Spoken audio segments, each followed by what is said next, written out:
Salamat sa Diyos at sila po ay kasal, no? Salamat sa Diyos, no? Salamat sa Diyos at sila po ay kakasal. Amen?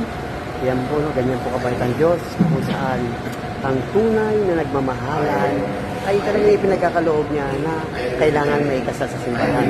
Kaya po sa lahat ng mga kasal sa West, yung mga naglilipin, hindi pa po kasal sa simbahan, please, no?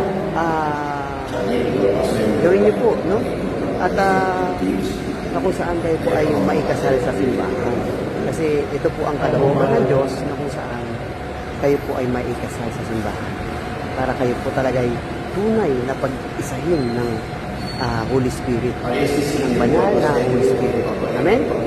And ang totoong nagmamahalan, kailangan kayo po ay inakasal sa simbahan. Then yun po kasi ang kalooban ng Diyos. Amen? Kaya sikapin po na kayo po ay maikasal sa simbahan. And ito po, libreng kasal. Amen? Libreng kasal po yan. Kaya please, sa mga live-in, mga kasal sa West, sa civil, please sikapin niyo pong maikasal sa simbahan. Kasi ito po ang kalooban ng Diyos na kung saan kayo po ay maikasal sa loob ng simbahan. Amen? Para guided po kayo ng Holy Spirit. Yan. So, ang nagkakasal po sa kanila, si Father Mar. Sila po ay siyam na ikinakasal. Yan. Salamat sa Diyos, no? Yan. Yan po yung totoong nagmamahalan. Pinag-iisa po ng Diyos. Amen? Yan. Dapat kasal sa simbahan. Para talagang sila po ay legal sa mata ng Diyos.